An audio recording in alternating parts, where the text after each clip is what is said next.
So this is not a session where you'll get all the answers, but what we want to do is look at a very broad range of new biotechnologies and look at some of the biblical principles that we can apply and beginning to think about them, because any of the issues that we're covering today could easily take a whole seminar session and we'd only be scratching the surface with them. Could you put your hand up if you're involved in healthcare technology or anything? Okay, so a few of you, yeah, good. Well, let's start off with robot technology. And Japan is currently the world leader in robotic technology. And many people don't appreciate that this is actually driven by anxiety about the country's demographic crisis. So decades of falling birth rates and rising lifespans have meant that we have now a situation where there aren't enough people of working age to provide and care for the burgeoning elderly population in Japan with their very complex medical needs. Now, back in 1950, Japan's population of elderly citizens, so that's 65 and over, made up just 5% of the total population. But by 2007, this had risen from 5% to 21%. And by the year 2050, it will rise to 40%. A dramatic increase. And this has been matched by a shrinkage of the younger population. And so in 1950, those up to the age of 15 made up 35% of the population. Over a third. But by the year 2050, it'll be 8%. Okay? So Japan's problems are particularly acute, but every Western country has the same demographic crisis. We hear a lot about population explosion, and it's true that in many developing countries, populations are increasing. Because of that, some Japanese scientists have suggested that robotic technology might be the answer. Because robots could play a job in hospitals, help the elderly, be play friends for children, and replace humans in various activities. And Japan wants robotics to be for their 21st century what automobiles was there for the 20th century.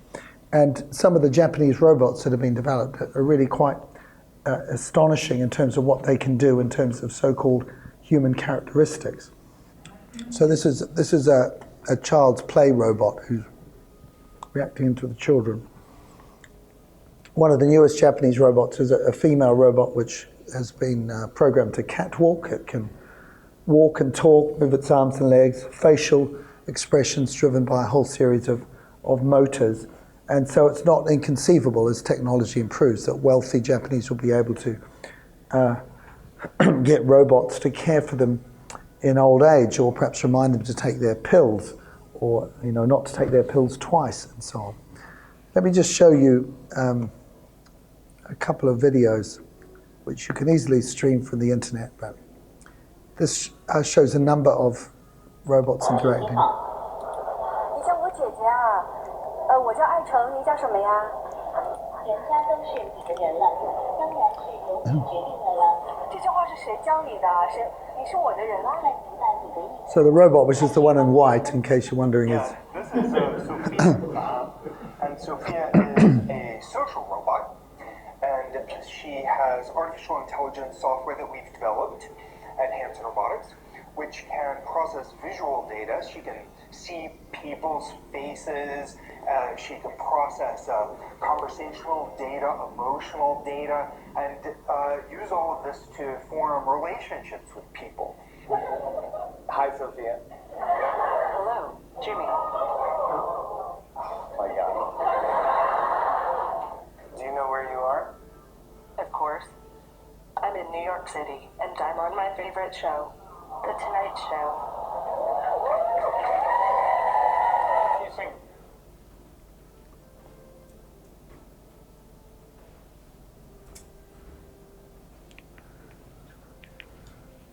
This one goes on and gets interviewed on a talkback show.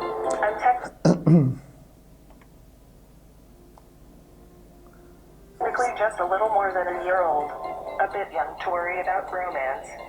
Quite right. Oh, give a smile! You wanted this.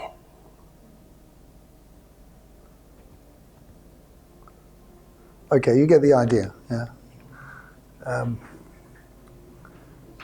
Let's see if this is a singing robot.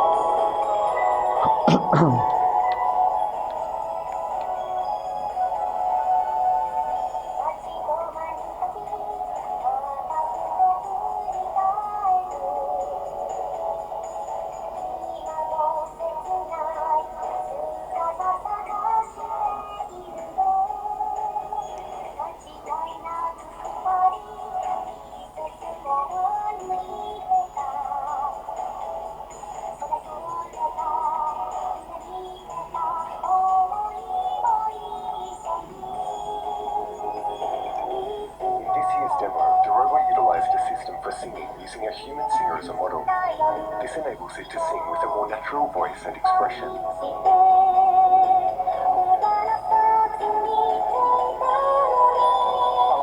つの技術があるんですけど、1つは歌声に関する技術。 The HRP4C. Anyway, you get the idea. Okay, so there's a lot of that stuff out there on YouTube that you can look at, but in fact, robot technology is much more towards things that don't look particularly human like that, but perform communicative functions and are linked up with big data and so on. Now, when we used to talk about bioethics, it was all initially around life issues, what we call Bioethics 1, and then what I'm going to be covering in this is much more Bioethics 2 and 3. So Bioethics 2 was everything around artificial reproduction technologies. You might say the making of human life as opposed to the taking of human life. And then Bioethics 3 is the new emerging biotechnologies where we're not simply duplicating or helping happen a natural reproductive process or natural biological process, but actually doing something altogether new. These are just some of the new emerging technologies. You see a lot of them are around reproduction and were made possible by the fact that we started doing artificial reproduction in laboratory. So that gave us access to embryos, which we could then test and reimplant and clone and develop stem cells from, all sorts of things. Most of these advances are justified on the grounds that they'll prevent human suffering, and cloning has been possible in mammals for many years, and the hope that some have expressed is that cloned human embryos might be a source of stem cells for transplant to treat people who are suffering from diseases like Parkinson's or diabetes or damage to the spinal cord. Animal-human hybrids have also been promoted as an extra cheap source of stem cells for research.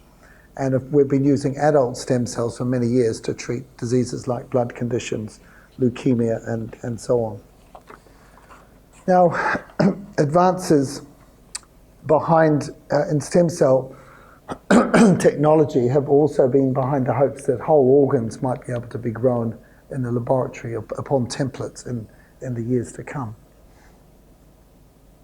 So here's just some of the stem cell applications, taking stem cells which can then be differentiated into different sorts of tissues to replace others.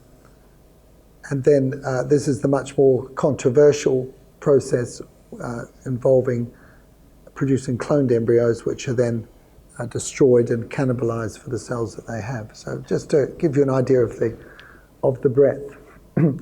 Nanotechnology, this opens the possibility of producing very tiny molecular machines that can enable us to engineer minute biochemical systems at an atomic level. So these are tiny things way beyond the most powerful microscopes to see. And then cybernetics. So cybernetics involves, is a man here using an artificial arm, which is joined on just below the elbow, which he's trained and showing what extraordinary coordination he has in order to pour himself a glass of whatever that fluid happens to be. But cybernetics involves merging human tissue with mechanical or electrical devices in order to restore lost function or sometimes even to enhance human abilities. And it's no longer the stuff of science fiction. We have retinal implants, we have cyborgs like this, part human, part machine, just around the corner. And there are some scientists, among them people like Nick Bostrom and Julian Savulescu, Oxford academics, who've suggested that we might be able to use nanotechnology and cybernetics together to create transhumans. In other words, to take control of the whole evolutionary process in a sense and make humans better than they actually are. And now we've unraveled the human genome and we're growing in our understanding of what genetic malfunctions lie behind a lot of genetic diseases. Others can argue that it might be possible to engineer genes in human beings right all the way through from embryos to adults. And then there are advances in pharmacology as well, not only more and more sophisticated drug treatments, but actually things that are being used to enhance or improve human performance. So the use of Viagra, obviously, sexual performance, modafinil to heighten concentration and memory in other examples. And we all know the story of Armstrong and the involvement of drugs in sport. So that just gives you a broad range of the sweep of different things that are happening. Now, it raises a whole lot of moral challenges, of course. And the bioethicist Robert Song, who is in Britain, located around the Newcastle area, he says that the drive for new technologies is driven not primarily by commerce or government or health-related goals, but actually deep cultural desires that technology seeks to fulfill. And he puts this right back to what he calls the Baconian project, all based around the person of Francis Bacon, who considered, or at least which considered suffering as pointless and sought to eliminate it by the instrumental control of nature. And so he makes a number of observations about the new technologies. First of all, that there are mixed consequences. So that anything potentially might be good or it might be bad in the wrong hands. So obviously a computer can be used to produce a groundbreaking scientific article, but at the same time it can be used to access pornography or disseminate viruses or information about bomb making and so on. It can be very difficult sometimes to discern the difference between good and bad technology. It's not necessarily black and white. Is there a difference, for example, between using a prosthetic limb to restore lost ability to someone and on the other hand using a much more technologically advanced and developed version to enable someone to run the speed faster than any human being can run? So is there a difference between what we call on the one hand restoration and on the other hand what we call enhancement? Does it matter if a retinal transplant is used to give back a person lost sight on the one hand, but what about if it was to give them superhuman sight on the other so that they could see further than any other person? And obviously all sorts of possible applications for that, particularly in war and weaponry. And then there's a feeling that that these advances are somehow unstoppable. It's a kind of Pandora's box, and once you open it, then a few good things will come out, but a lot of other bad things that you can never actually get back in. So some of you are old enough to remember the Terminator films. Possibly you've seen them. But the whole idea there is that, of course, Arnold Schwarzenegger is sent back to, from some apocalyptic future in order to try and change the future or change the past, which had resulted in a robot world which was destroying the human race. And then, of course, these areas are beloved of science fiction, and there have been a whole series of different popular cult movies, some of them here, which play on these themes. So Gattaca is all about genetic enhancement. Coma is all about, harvesting people's organs in order to sell them all around the world. Limitless is about pharmacology, which enables people to think and move and act much more than they could otherwise. So, and often the movies are not necessarily too far ahead of the reality. So let's just think about science and the Christian faith first of all, before we come back and look at the biblical material. And I think it's incredibly important to understand something which some scientists don't understand, is that in order to do science, you have to make a number of faith presuppositions which you can't actually prove scientifically. And I mean things like that we can trust our senses. Can't do any science without that. And how can we prove that we can trust our senses? That, as David Hume says, that nature is continuous and that the future will resemble the past, that every effect has a cause. So science itself is based on a number of faith presuppositions, if you like, that we accept that aren't provable and yet perhaps point to an order in the universe.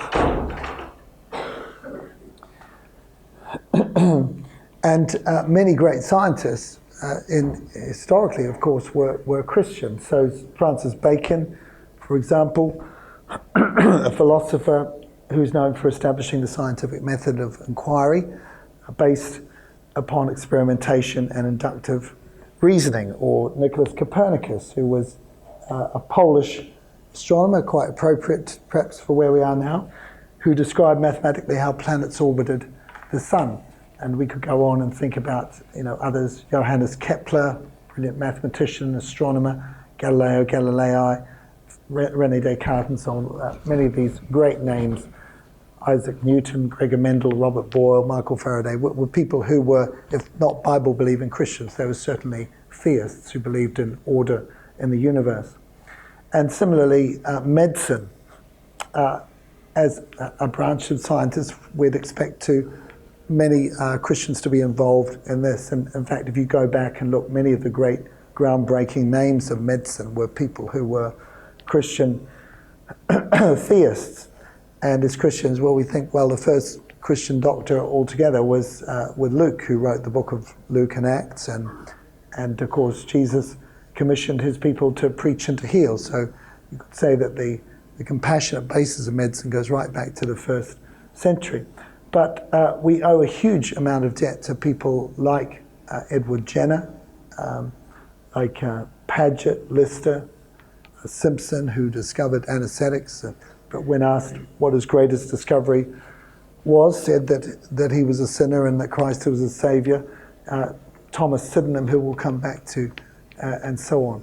So science is based upon presuppositions which cannot be proven scientifically, and many Christians were scientists or doctors, and many still are today. So there's no conflict between science and the Christian faith in that sense. The question, how are we as thinking Christians in the 21st century to approach these issues? What's the biblical basis of science in a sense? And it's maybe very basic to many of you, but important to rely ourselves of it. So when we're looking at the whole area of what the Bible says about science and technology, we start really right back in Genesis with the principle of stewardship. And after God announces his intention to create human beings in his own image, both male and female, he then gives the principle or the commission of stewardship and says, let them rule over the fish of the sea and the birds of the air, over the livestock and all the earth, and over all the creatures that move along the earth. And after he's done this, he blesses them and says, be fruitful and increase in number, and fill the earth and subdue it. And some commentators blame Christianity for promulgating the idea that God here is giving human beings a license to exploit and abuse nature. But of course, what the stewardship principle involves is that God is making us his delegates in order to care for the world in the same way that that he himself would care for it. So we were to use our skills for the benefit of human beings and also for the planet. And I'd suggest that in Genesis 2, we have the naming of the animals, which Adam does, of course, which is the beginning of the whole science of taxonomy. It was carried out, interestingly, at God's command, but man was the one to discover and to name. So think of the huge creativity that might have been involved in going from aardvark to zebra, or whatever it was in the language of the early man. And whilst the fall created frustration, made work burdensome, it didn't remove humankind's stewardship mandate. And in Genesis 4, we see the development of scientific knowledge and technology. So in terms of animal husbandry, metal tools, and so on. So Jabal, we're told, is the father of those who live in tents and who raise livestock. And Jubal was the father of all who play the harp and the flute, musicology. Jubal Cain, we're told, forged all kinds of tools out of bronze and iron. Nimrod was a mighty hunter who also built cities. And so we have the beginnings of agriculture, farming, animal husbandry, and the use of technology to develop distinctive cultures through musical instruments and so on. And then we see the very detailed instructions that God gave for the construction of the tabernacle, and later for Solomon's temple as well. Complex construction, needlework, metalwork, providing for the structures and their furnishings and contents. And Bezalel, who was instructed with the task of decorating the tabernacle, we're told was filled with the Spirit of God and all wisdom, with understanding and knowledge for all kinds of skills to make artistic designs for work in gold and silver and bronze, and to cut and set stones, to work in wood, and to engage in all sorts of crafts. So Bezalel was, to all intents and purposes, a technologist. And that was the tabernacle. And then later with the temple, we have a parallel figure, Huram-Abi, who appears, who was commissioned by Solomon to provide all the metalwork for the temple. And we read he was highly skilled and experienced in all kinds of bronze work, 1 Kings 7:14.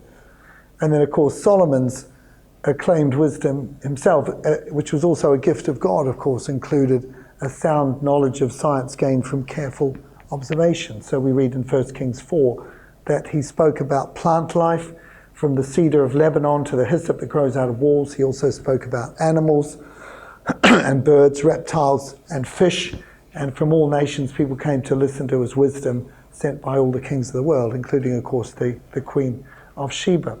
And so when we look at this, the basis going right back to the Stewardship Commission in Genesis 1, the way it's worked out in the early chapters of Genesis, through all different forms of technology, and then the way actually the emphasis that God put on technology in the development of the Jewish nation. You see a very, very strong foundation and mandate for us both to understand the world in which we've been placed and understand the scientific laws which operate it, and then also to develop technologies from those things in order to use them for the benefit of mankind.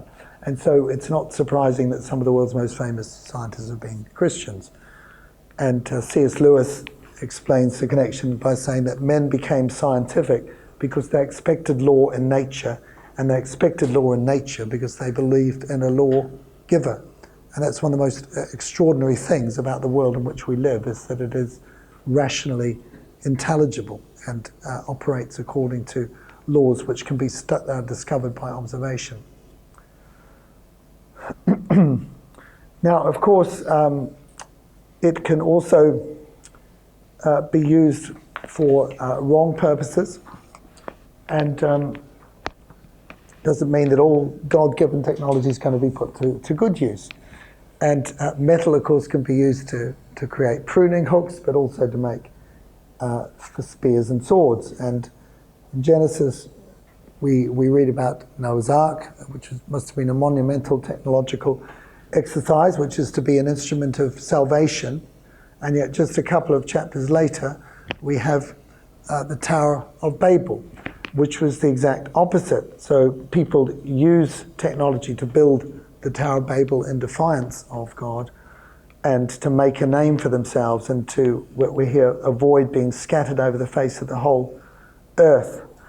And God, of course, in response to it, confuses their language and scatters them over the whole earth.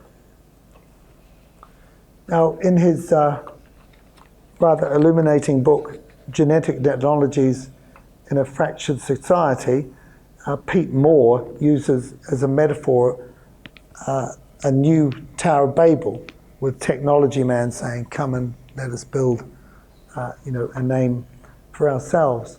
And of course, the name Babel later becomes the name Babylon, and is symbolical not just in the Old Testament but in the New Testament letters of Peter and Revelation to man out of control. And so we get this picture in all the way through Scripture of science and technology being a gift, part of man's stewardship, responsibility, but at the same time, because of the fall, the fact that it could be used for evil rather than good, and these dramatic examples of both of these. So there we have Genesis 11. "Come, let us build ourselves a city with a tower that reaches to the heavens, so that we may make a name for ourselves, otherwise we'll be scattered over the face of the whole earth."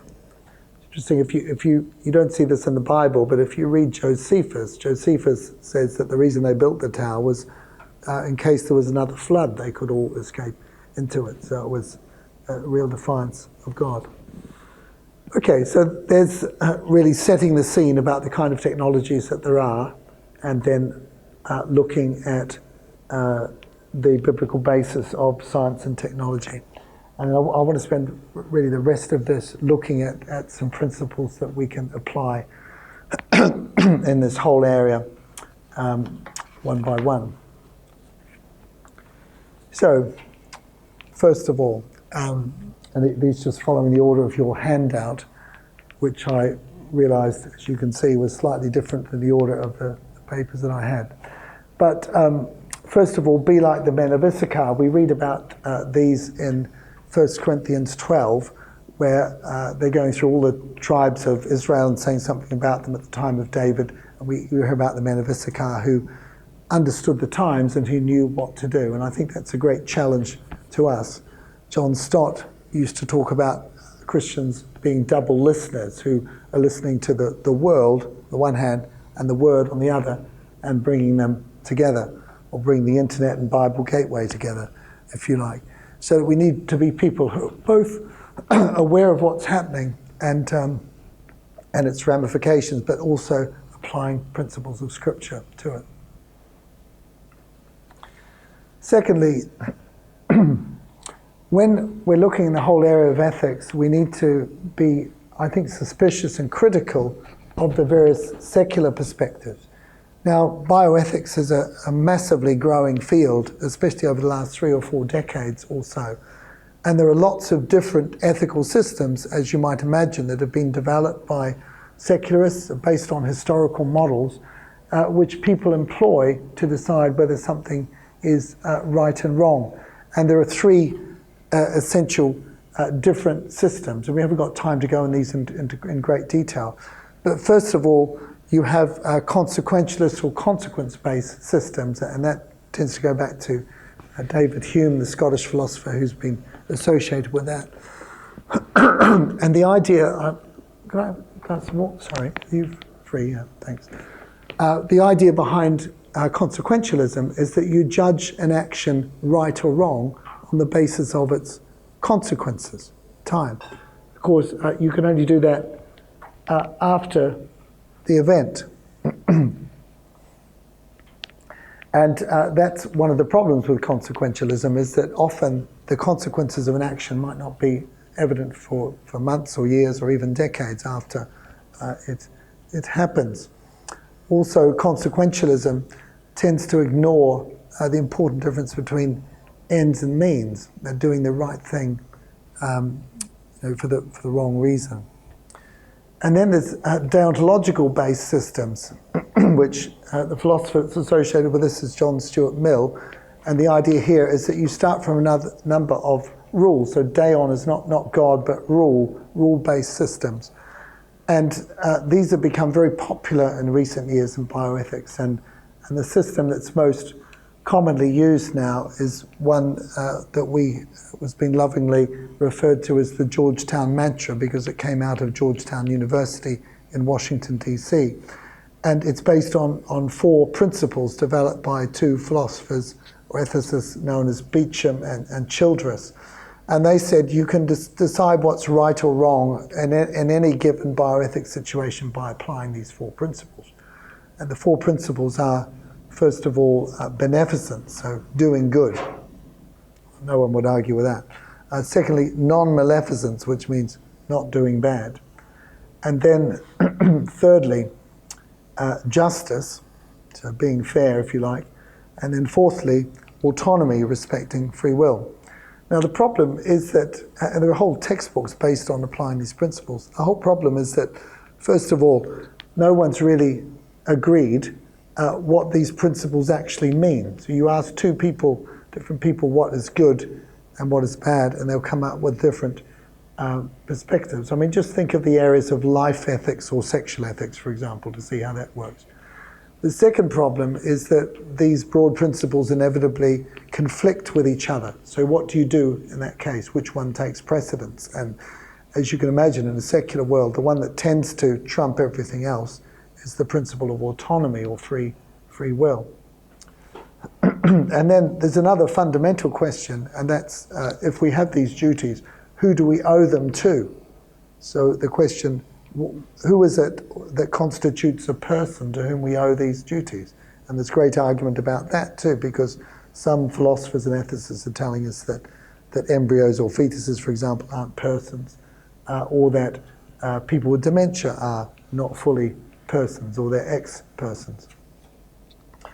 And then there's virtue ethics, which is based on the idea that it's not so much the rules or the consequences that are important, that good decisions are made by good or virtuous people. But then again, you have the same problem in getting people to agree what actually the virtues are. So the reason I raise this is because when you go into the field of bioethics, and you certainly see this with medical students, they'll go along, good Christian medical students will go along to medical school, and they will learn about all this stuff, and they'll be trained about how to apply these principles to ethical situations. And they'll do it without engaging their brains biblically and critiquing these things from a biblical point of view. So without spending much time going into those in more depth, the message is to critique biblical perspectives. Thirdly, we have to be people who employ a biblical model of humanity, a truly biblical anthropology, if you like. And this is where we come back to Thomas Sydenham. He was a physician in Britain in the 17th century. You can see from the dates there. He lived through the Great Fire of London and the Plague. He was a genuine polymath, which means that he made discoveries across a whole lot of different fields of medicine. And most interestingly, he was also a Puritan and a great lover of scripture. And he said some astounding things, but one of the things he said to his students at medical school on the first day is that they had to realize how important human beings were for 2 reasons. Firstly, because human beings were made in God's image and therefore were extraordinarily precious. But secondly, because God's only Son, Jesus Christ, became a human being. And so, and in so doing, gave a nobility to the human race that no other species has, that human beings are special. And then he went on to point out the fact that his medical gifts were simply gifts from God, that he was going to be accountable, and that they would all have to stand before the judgment seat of Christ and give account of how they'd used their medical skills, and that they should, when they were treating their patients, they should remember that they also were frail humans who might one day well need medical treatment as well. So Sydenham was starting from a biblical view of humanity, and particularly the idea that all human life was, because it was made in the image of God, it was precious and had to be respected and was worthy of respect, legal protection, love, compassion, empathy, and so on. Now, if you contrast this with what some of the modern bioethicists are saying, so this is Peter Singer. He was originally Australian. He's now in the US and Princeton. And he very antagonistic to the whole notion of the sanctity of all human life. And in fact, if you go back, Singer wrote an article back in 1983, which was published in the journal Pediatrics, which is a pediatric journal. Just a 2-page article, but really set the scene. And in it, he attacked the notion of the sanctity of life and said that it was a ridiculous, antiquated religious notion that we needed to discard, and we needed to judge the value of human beings, not on the fact that they were made in the image of God, but on the basis of what their capacity for rationality or communication or relationship was. Now, of course, the corollary, what follows on from that, is that some human beings are more valued than others. Some human beings are persons worthy of respect, others aren't. And of course, you can imagine the major casualties were the very young and the very old, embryos and fetuses, but also the elderly or those who were brain imaged or brain damaged. So there we have it, a secular or materialist approach of Singer. Humans are just one of many species, and the weak should be sacrificed for the strong. So one of his books is titled "Shall the Baby Live?" and you don't have to read it, because I can tell you the answer is not if it doesn't have these particular characteristics. So he was also a supporter of infanticide and still is. He also invented, or one of his colleagues, Helga Kusi, did the term speciesism. So he'd say that Christians are speciesist because they value human beings in a way they don't value animals or other species, and we should turn away from speciesism. And if you contrast that with the view of Sydenham, human beings are made in God's image, all human life is of infinite value, the strong should make sacrifices for or should lay down their lives even for the weak. Now, next principle is restoration versus enhancement, and I've touched on this briefly already. I think Professor John Wyatt, who's a now just retired neonatal paediatrician from University College in London, he talks about the importance of distinguishing between, on one hand, restoration, on the other hand, enhancement. Now, this is based on the idea that human beings are masterpieces made in the image of God, but they are flawed masterpieces because of the fall. And so the fall has affected every level of our existence, whether it's psychological, physical, or spiritual, so that we are living in a fallen world where not only our natures are sinful, but also we believe that disease and decay and all bad things are a consequence of the fall. And what Wyatt does is that he likens medicine to the restoration of the divine masterpiece. And so, you've got Michelangelo's picture here of the creation from Sistine Chapel. And he would say medicine is really much more like art restoration, in the sense that you can restore what's damaged and broken, but you must not enhance what's already there. And so in order to do that, you have to know what the artist's intention was. And so if part of this picture were to be destroyed, you brought in a very gifted artist to restore it, then he would want to make it look as much like Michelangelo's original as possible. Now, the implications are obvious for medicine and for things like the new genetics and cybernetics and nanotechnology, and I think this is a very useful way of looking at it.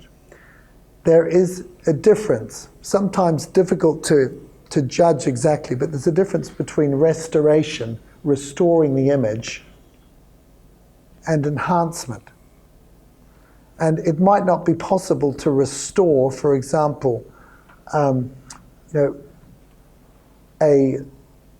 damaged retina, but you can restore the function that retina has by the use of technology.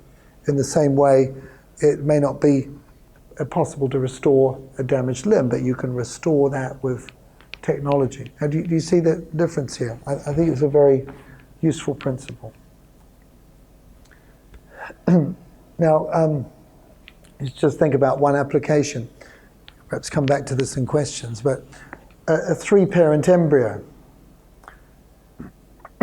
Now, the way you make a three-parent embryo is you take the patient's egg cell, you take the nucleus out, you take a donor's egg cell, which the nucleus is removed, and you swap them over. So you end up, in the end, with that gets fertilized by sperm from a third person, a man in this case. So you end up with a reconstructed egg which carries genetic material from three different people altogether. And it's created in a very different way by nuclear replacement rather than by fertilization. So I'd argue that that's something that is much more enhancement than it is restoration. Now, this is the garden tomb, which many of you have been there or seen pictures of it. But keeping an eternal perspective, what do I mean by that? Well, I think the ultimate goal of the secular transhumanists is immortality and the elimination of disease in this life. Now, as Christians, and the most extreme of them, believe that perfect health and unlimited lifespans will one day be accessible to us using some of these new tools. Now, of course, secularists have no other hope but to trust in technology, because if you believe that man is nothing but a clever monkey and that death is the end, then there is no other hope than technology. But as Christians, whilst we value the blessings of medicine and technology, and we look forward, but we look forward ultimately to the resurrection and our new resurrected bodies in a new heaven and a new earth for biological perfection and freedom from health, not to the genetic revolution. Now, of course, this doesn't mean that we can do everything that we can according to God's revealed principles of right and wrong, but we recognize that there are limits, and so we keep an eternal perspective. Number 6, embrace a wider love, and of course the entire law is fulfilled in keeping this one commandment: love your neighbor as yourself. And if we go to the parable of the Good Samaritan, which interestingly was told in response to the question, who is my neighbor, that was asked by the young man who came to Jesus.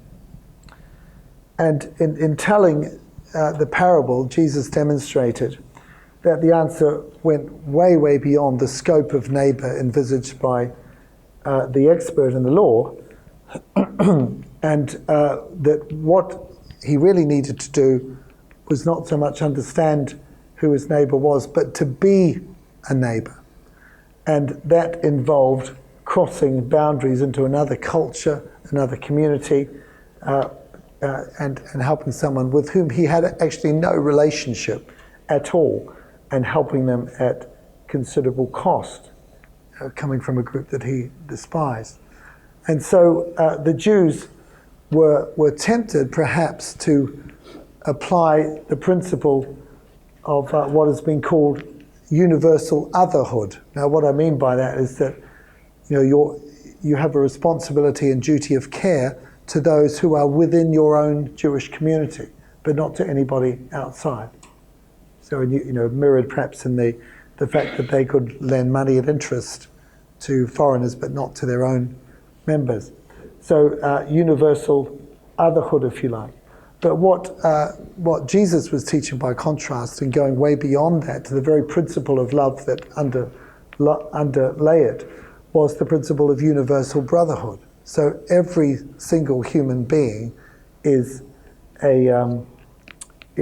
another person to whom we have a duty of care if we've got the power to help them. And this obviously includes not only our enemies, but even those whose humanity, who might be so badly marred that we're tempted even to doubt their humanity. And of course, even though this is not spelt out in the Old Testament, the traces of it are there. I was reading just this morning, I was reminded of this, reading that extraordinary story involving Elisha. Do you remember when they sent the army to catch him, and he asked God to open the eyes of his servant, so that the servant who's very anxious can see all the chariots of heaven around. And then Elisha goes out, they don't know who he is, they're all blind of course, and he says, "You've come to the wrong city," and he takes them off to the city of Samaria and takes their blindfolds off. And then of course the king of Israel is there, and he understandably says to Elijah, "What should I do? Should I kill these people now?" And Elisha says, "No, put food in front of them and feed them, and send them back with full stomachs, and they'll never give you any trouble ever again." And of course that's exactly what he did, and that's the very basis by which Jesus talks about loving our enemies. It's looking back to that story. And so the baby with special needs who's trapped inside a non-functioning and dying body is as valuable in God's sight as the greatest athlete.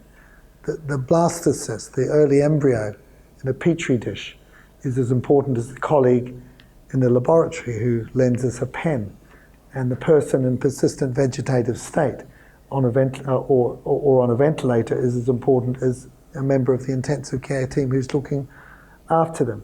So, and of course in today's global village, it brings in, of course, the whole dimension of the global poor, so that we're not just responsible and have a duty of care to those in our immediate community, but we have the capacity to be able to help people who are separated from us by huge geographic distances. So it's a shift from universal otherhood to universal brotherhood, embracing a wider love than we thought possible or imaginable.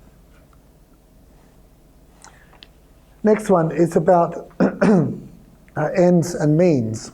So we're told in Scripture that we must do God's work, God's ways. It's one of the themes in Romans.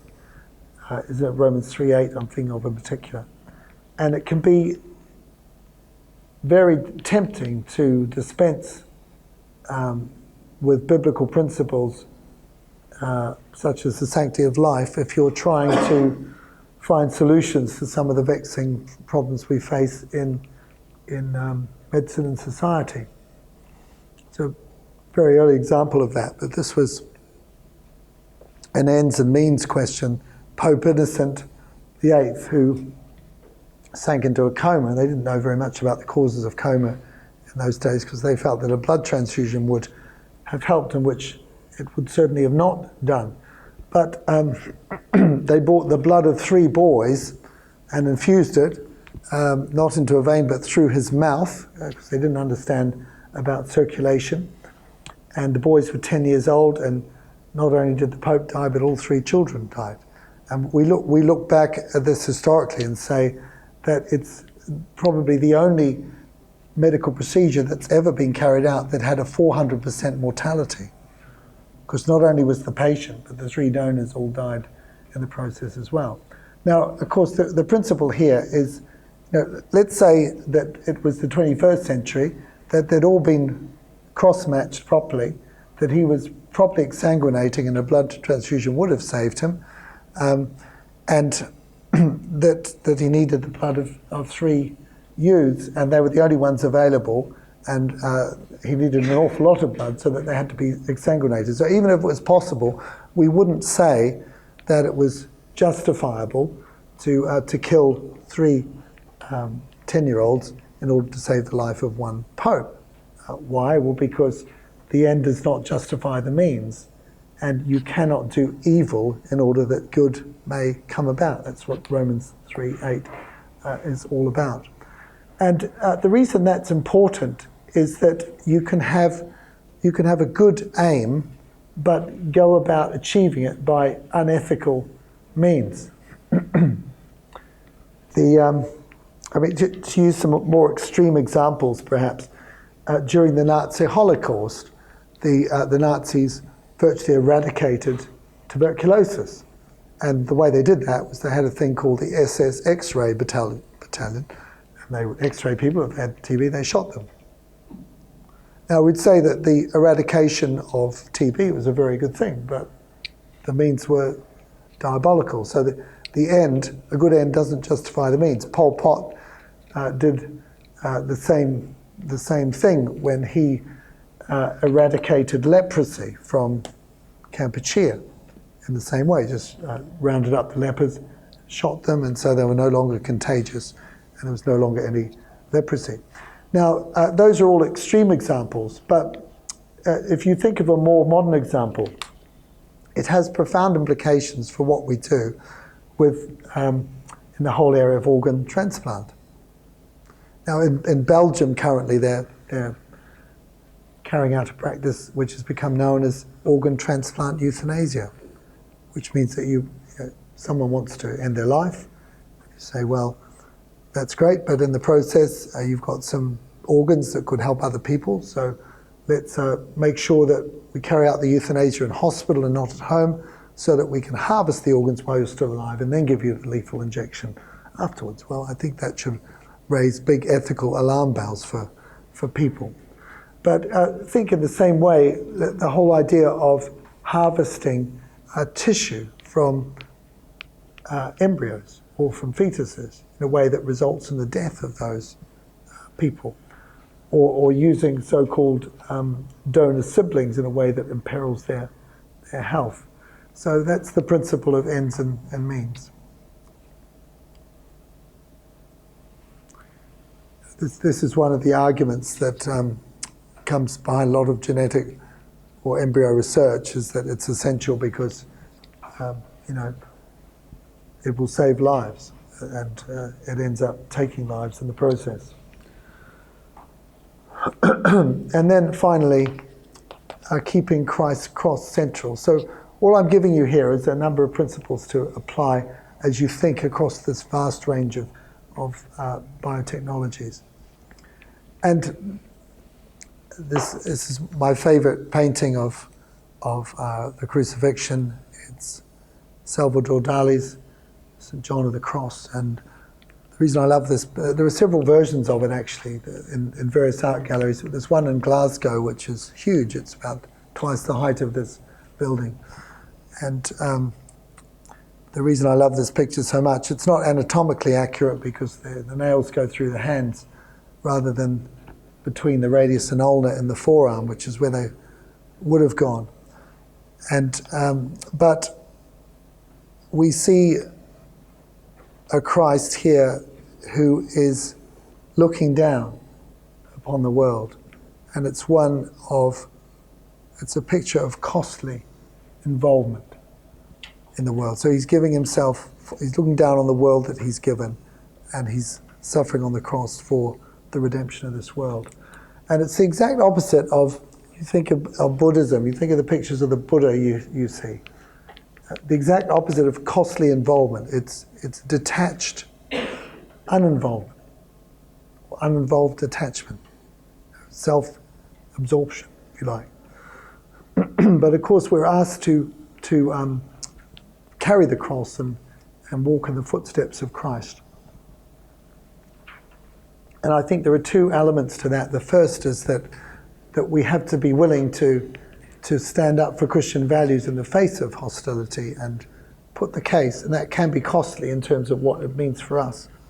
But then secondly, we've got to be willing to suffer through sacrificial service and giving. And I think I really do believe that science and technology is a big part of that. If we're doing things God's way, the investment of a life in gaining scientific training and technological skill in order to serve and better the lives of other human beings is part of walking in the footsteps of Christ, I would suggest.